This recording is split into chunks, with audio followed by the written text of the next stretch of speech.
Ang Pangulo ng Republika ng Pilipinas, Benigno Noynoy Aquino III. Mabuo tayo. Baka sakali may video rin ako eh. Pero wala akong video dahil baka maligaw kayo. Hindi ko ako tumatakbo. Sayang yung buto. Batiin ko lang muna. Siyempre, ating host, si Manong Ayong Maliksi. Ang dami dapat ibati siya. Una, happy Easter, happy birthday. At saka, happy golden anniversary. Okay? Manong, makikiusap ako sa inyo. Alagaan nyo, kalusugan nyo sa golden anniversary ko. Imbitahin ko rin mo kayo. Saka, sa lahat ng aabot sa inyo sa golden anniversary ko, makakaasa kayo, imbitahin ko rin kayo. Pero pagdating ng panahon yun, bring your own wheelchair po. Hindi lang, hindi pa natin na-umpisahan yung countdown sa 50th. Kung si Mar dapat mag-double time, o kaya quadruple time. Samahan natin sa kabinete si Jun Abaya, makasama natin sa Kongreso. Siyempre, bisa natin kay AAA, no? Nasipin niyo, congressman na AAA pa. At Bingula. Nakawang Roy Leola at si Mayor Dalia Leola. Si Boy Blue Abaya, nakakatanda ko sa atin ng mga 2 taon siguro. Tsaka siyempre si Manong PD Barsaga. Alam niyo kung gaano kami ka-close si Manong PD, di ba? Pareho barbero namin.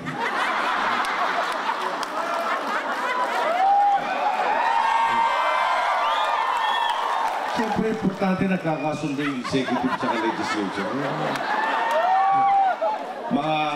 Babalik natin sa Senado sa inyo pong pahintulot at tulong, Frank Trilon, the big man of the Senate. Si Laila de Lima, pag hinahingan nyo ng awit, palagi ko bibigyan kayo ng 3. Pero hindi ba, yung nag-umpisa yung kampanya, si Laila, ang daming, di ba, sino ba gusto makatrabaho kalihim ng Secretary of Justice? Para pag tinawag ka ng Secretary of Justice, normally may kaso ka eh. Kasi nakita naman natin si Laila kung gaano ka-approachable at gaano ka-sincero ang pagmamahal sa ating mga kababayan. Kaya kayo na mabahala. Sana ilagay natin sa Senado si Laila de Lima. Sa maraming tinuro sa atin sa Kongreso sa unang termino ko po, si Manong Del Labaya. Susunod na Vice Presidente ng Republika ng Pilipinas, si Leni Robredo. Susunod na Pangulo at magtutuloy ng daang matwid. Siyempre, wala iba kundi si Mar Rojas. Hindi ko mahaba yung talumpati ko ngayon dahil alam ko, babati lang ako dito. Kakain mo kami kanina. Kumain na ako kami, kaya tatagdagan ko lang konti yung bati. Sa kumukumpisa, no? Yung kanina, yung kumakanta yung mga bata. Sabi ko, talagang kuya ng... Kung dyan natin makikita ano ba ang pupuntahan ng Pilipinas mo kung nakakainganyo, di ba? Kasi may mic na, sumisigaw pa, lakas ang boses talaga. No? Buhay na buhay yung energy. Kahit kung nabanggit ka, kagabi ako kasama ko mga kapatid ko at yung mga anak nila.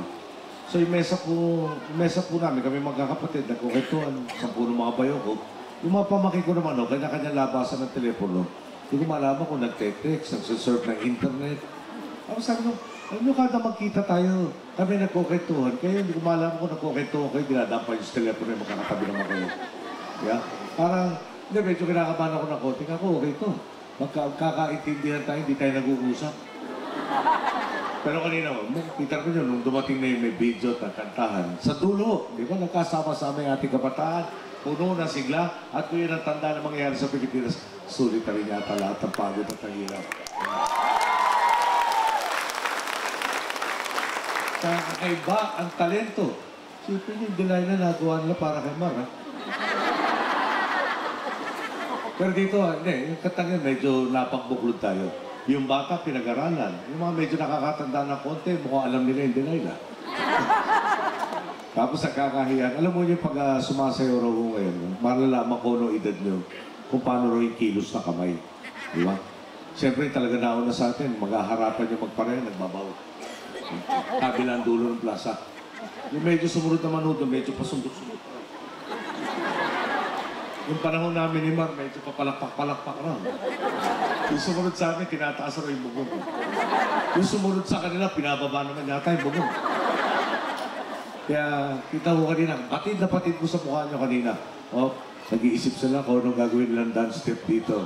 Sa taas, sa baba, kasundo. Pero basta nagkakasundo tayo, okay lang yan. Siguro ito lang ang gusto kong, talagang bold na gusto kong sabihin sa inyo. Itong Holy Week, nagkaroon tayo maski pa paano ng, siyempre, nandiyan pa rin yung problema ng Pilipino, Pilipino sa Pilipinas, Pilipino sa mundo. Pero nagkaroon na naman ng konting break. At tradisyon ko kasi pinapanood ko yung sining Jesus Christ Superstar. Nung bata ko kami, pinalabas to, kumbaga lalong lumalim yung pag-unawa namin sa ating pananampalataya. Hindi ko mahanap yung kopya ko itong taon na to. Napunta ko sa sine sa buhay ni Archbishop Romero. Si Archbishop Romero po, Arsobispo sa El Salvador, nung panahon na halos may martial rin sila. At parehong-pareho yung sitwasyon. Nagkaroon na, isa ho siyang Monsignor muna bago naging Arsobispo at ang tingin sa kanya bookish, parang parati nasa seminaryo. Hindi siya mulat sa nangyayari sa kanilang lipunan. Eh, unti-unti ho, namulat siya sa pangaping ginagawa at tumindig ng tumindig at nanguna sa simbahan para ipaglaban yung karapatan ng lalo na yung mga nasa laylayan. At dahil ho doon, habang nagmimisa siya, pinaslang po si Archbishop Romero. Ngayon, ayaw ko na rin kung ginagayad tayo ng Diyos ko na mapanood ito sila, sa dami nung pwede mapanood, ito nadampot ko. Pero nagulat ako na lahat ng nangyayari sa El Salvador nung panahon yan, pinatay po sa 1980. Parang lahat ng nangyayari doon, masasabi natin, tagalin mo yung pangalan El Salvador, pwede mo sabihin Pilipinas, yun yung panahon ng Marcelo Salkin. Yung kakawalan ng karapatan, yung sinasalvage, sinatapon sa parang verso na lang ng Smoky Mountain, yung torture, yung kada eksena ho, nakaka-relate ako. Bakit yung pinag-uusapan ngayon yan? Siguro importante, magbalik tanaw tayo. No? Alam niyo, nung ako po'y tumakbo national, well, bago pa ho nun, tumakbo nanay ko, panahon ng Marcelo, naalala niyo. No? At dito po, isa sa tumindig, kasama na nanay ko, si Manong Ayong. At sinabi na, mabigat ang kalaban natin dito, baka tatlo kami magtutulong-tulong dito, mga leader nyo, baka hindi natin makaya. Pero sa totoo lang, nung nagpunta nanay ko dito, hinarap kayo, bagamat panahon ng Marcelo, maski gabing-gabi na raw, na panahon nun, medyo mapanganib, di ba? Nung mga panahon yun, may mga lugar kayo hindi dinadaanan kada gabi, di ba? Medyo delikado. Ngayon, iba na Cavite. Hindi lang sa tahimik, progresibo, meron pang opera. Sa lahat ng kampanyang dinaanan ko, ngayon pala ako nakarinig ng opera sa kampanyahan. Napakasosal na pala dito sa Cavite. Pero ang punto nga ho nito, dapat gano'n naman talaga, di ba? Dapat tumahimik tayo ng tumahimik, dapat umasenso tayo ng umasenso. Dapat yung pinakanasa laylayan ang tinutulungan natin. At ayoko naman nung pakabain yung mga dapat sabihin dito, no? Pero isang halimbawa na lang po, yung pantawid pamilya, talagang dapat tulungan yung tinatawag na bottom 20%, yung pinakamahirap natin kababayan. At nagulat ka ako, isa sa na-discover ko, nung inumpisahan itong programa po, na noong 2010, ni isang pamilya ho pala dito sa buong Cavite, hindi kasama ng pantawid pamilya. Kala ko, nag-iisa kayong Quinera. Batangas na Pueren. Habang tumatagalot, hindi na binabalikan yung record. Ang dami mga probinsyang hindi inasikaso ng programa yan. So mga 780,000 noon, matatapos tayo sa target na 4.6 million itong taon na to. At talaga naman pong nagkaroon ng maganda resulta, no? 7.7 million na raw po ang nakaangat mula sa lukmok ng kahirapan dahil sa programang ito. At pasalamat po sa inyo lahat. Kung nag-umpisa tayo, panahon pa lang na mami para nadaman ang pagbabalik ng demokrasya sa bansa. Ako naman po, nung tumakbo ako bilang senador, tumakbo ako bilang pangulo, no? Dito sa Cavite, isa sa mga unang lugar ko, maski nung umpisa-umpisa pa lang, kasi nasabi ko, hindi suntok sa buwan to. Mukhang magkakaroon tayo ng pagkakaroon talagang baguhin natin ang lipunan natin. At sa tulong nga po nyo, binago natin at binabago natin ang ating lipunan. Ngayon po, yung sinasamantala ko na itong pagsama sa kampanya at pag-iikot, pagtitingin ng lahat ng pinagtulong-tulungan natin para magpaalam na po. Siguro, mga 97 days na lang yata natitira sa termino natin. At siyempre, kada nagpapaalam, may alaala kang masaya, may alaala kang baka malungkot, tapos meron kang pinag-iisipan. Paano kaya? Tapos itong paghihiwalay natin ito. Sana yung nangyari itong 6 na taon na to, hindi, kumbaga, bakasyon. Tapos balik tayo sa katotohanan. Sana ang nangyayari ngayon ang magiging katotohanan na talagang yung Pilipino, inaaruga yung kapwa Pilipino. At ang ganda nga itong pag-aarugan to, di ba? Napansin pa nyo, nakakatulong tayo sa napakarami nating kababayan na hindi tayo, kumbaga, nadadagdagan ng perwisyo o molestya. Sabi nga ni Mel Sarmiento, kalihim natin ng Interior Local Government ko, pag nagmi-meeting raw yung dati mayor siya, nagmi-meeting sila ng PTA doon sa lugar nila, kakalabit raw yung anak sa tatay. Tay, may PTA meeting. Oo nga eh. Sabi ng anak, patay tatay, ambag na naman. Yeah. Pero dito, sa Pantawid, ano ginagastos natin? Di ba? Yung buwis. Yung buwis hindi natin tinasan. May 7.7 million na nakaangat. Hindi ba nyo naramdaman na nakakatulong kayo? Talaga nakatulong na kayo. Ganon kadali ho na magdamayan at pumunta sa dapat kalalagyan. Yung mga karsadang dekadang ginagawa para matapos. Dito sa inyo, Ternate na Sugbo. 6 na kilometrong karsada. Mga 20 taon ginawa. Hindi mo umabot na 1 kilometro isang taon yan. Ang layo. So, mga kasama, pag di ba, parang yung mga barkada ho kasi, yung unang kinasal sa amin, yung unang kinasal sa kanila pala, dahil ako'y kakasal pala. Yun ang magandang tanong, yung kailan. Pero gusto ko iliwanag, yung plano maliwanag na maliwanag mo. Pati yung pare, simbahan, lahat nun. Yung sino, yun ang ano, yun ang medyo work in progress. Kaya maliligaw ko sila. Sana natin, yan, medyo mabigat na problema yan eh. Doon na lang tayo sa basta susolve na problema. Tulad ng West Philippine Sea. Yeah, pero ulitin ko lang ako. Siyempre, pag may magulang, maghihiwalay na anak, yung anak mag-aaral, yung anak bubukod na, magtatrabaho. Siyempre, gusto ko sabihin na lahat ng magulang palagay ko, magkakaroon ng agam-agam. Di ba? Ano kaya mangyayari sa anak ko? Hinanda ko na ba ng gusto to? Kakayanin na ba niya hamon na lipunan? Di ba? Pangkaraniwan ng palaisipan to. Kamusta ko nga ako? Yung bang lahat ng dinaanan natin itong 6 na taon na to. At bago nun, bago tayo umabot sa 6 na taon na yun. Yung pagbabago nakikita natin ngayon. Yan kaya, time out lang. Babalik tayo sa dating sitwasyon. Na pag nagkaroon kayo ng serbisyo galing sa gobyerno, kailangan magpasalamat pa kayo. Yeah? Or itutuloy-tuloy natin to. At meron ako tayong ginawang baguhan, sinasabi doon, pag meron kang pagpapasahan ng responsibilidad, medyo gumagaan yung pagpapaalam. Dahil panatag ang kalooban mo na talagang may magpapatuloy nito. Kamakailan po, no? May kinainan ako sa restaurant. Tapos yung waiter, bata-bata, malaki yung bata sa akin, sabi sa akin, sana may extension pa, maski 3 years lang. Tinignan ko po siya, sabi ko, Brad, hindi mo inabutan to. Pero nung araw, may isang tao, nakadalawang termino na, humingi pa ng 13-year extension. Actually, malabo yata sabihin, hiningi eh. Di ba? Kinuha yung 13-year extension. So, naging 21 years siya. Ngayon, sabi ko sa kanya, palagay ko, kasama naman tayo na ayaw natin magbukas ng pintuan para meron ulit na, baka may magsamantala. Na maisip na naman niyang siya lang ang anak ng Diyos, siya ang pinakamagaling, siya ang pinakagwapo sa lahat, hindi na bumaba sa pwesto. Palagay ko, kako, dapat pagtulungan na lang natin yung papalit sa atin at siguraduhin na may magpapatuloy ito.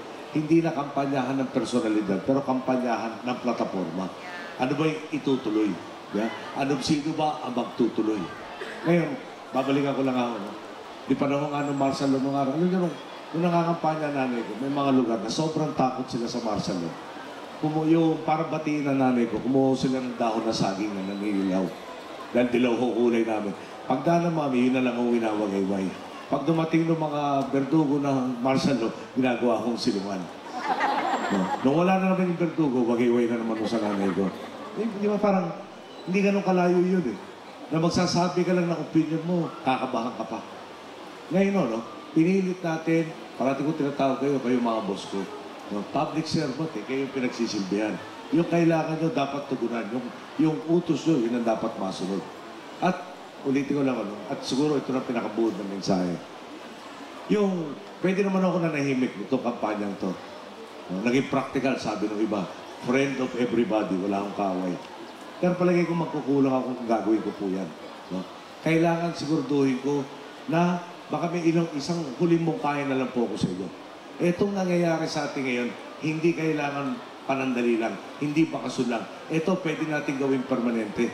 Tulad ng paggawa nyo, binigay nyo ako ng pagkakataon noong 2010. Palagay ko ho, ito ho ang susi na magtutuloy-tuloy itong daang dinadaanan natin, ang daang matuwid. Walang iba nga ho, kung hindi si Mar Rojas at saka si Lenny Robredo.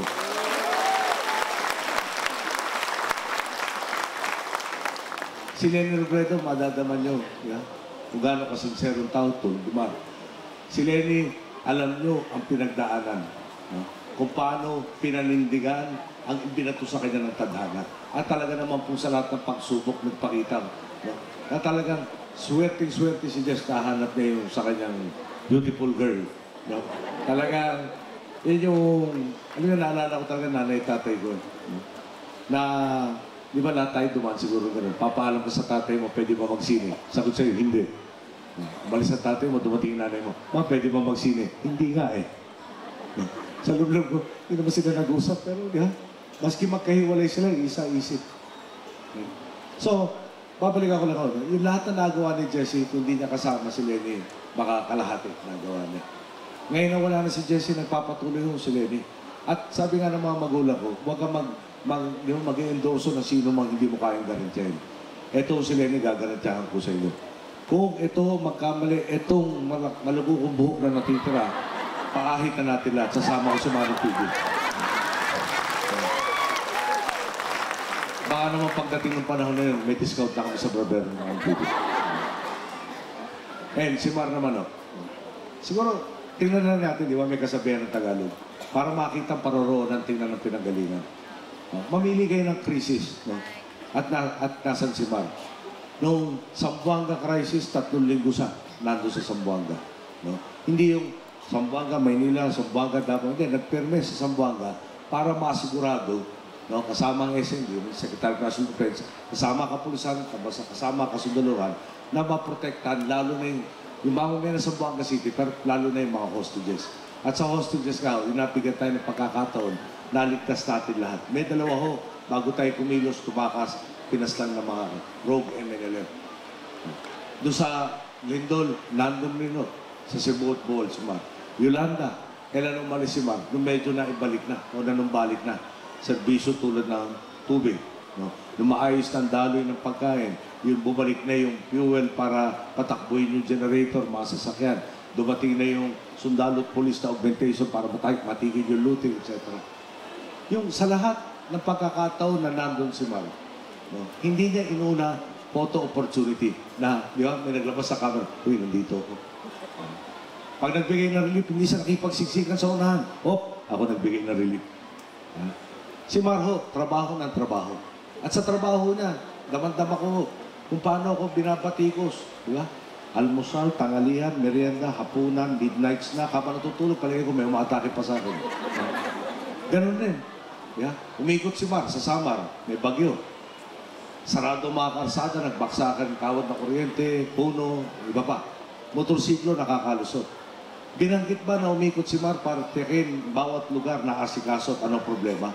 Ang nakalagay mo sa dyaryo, dumulas yung motorsiklo ni Mar. Kaya natural no, di ba magtatanong ka, bakit naka-motorsiklo si Mar? O kapag sasabihin mo yung kwento, kumpletohin mo. Umiikot siya, trabaho niya bilang kalihim na interior local government, tingnan ang sitwasyon ng ating mga kababayan. Kung yung sumulat naman, nung sumemplang yung motorsiklo niya, pwede naman sinulat. Nandito po, may pangangailangan sa ganyan lugar, dapat tulungan natin. Di ba nakatulong pa sa kapwa Pilipino? Yung sumemplang si Mar, at di masumemplang, dumulas na konti yung motor. Bagyo, putikan, etc. Ano ba silbi nun? Okay. So, pakinggan po nyo, lahat ng mga katunggalit. At palagay ko, at sigurado ko, rather, na pag sinuri nyo mga sinasabi nila, at sinasabi ni Mar, kilos nila at kilos ni Mar, parehong conclusion natin. At talagang magtataguyod ng daang matuwid, walang iba, kundi si Mar Rojas. Napahaba na ho yung oras kong magsalita sa inyo. Alam ko, sabik na kayo maimbita sa 50th ko. Kaya dapat umpisaan ka na ho siguro yung paghahanap ng mas masigasig para umandar na yung metro natin papunta sa 50th Golden Anniversary. Ayan. Ulitin ko lang ho, wheelchair, kanya-kanya po yan. Medyo mahirap po na. At saka kung kailangan nating i-austerizer yung pagkain pagdating ng panahon, no? Ako na ho bahala doon. So, mga kasama, ulitin ko lang. Maraming salamat po sa inyo lahat. No? Talagang, kasama natin ang Kabitenyo, parang wala tayong hindi kayang abutin. Ulit-ulitin ko lang ho.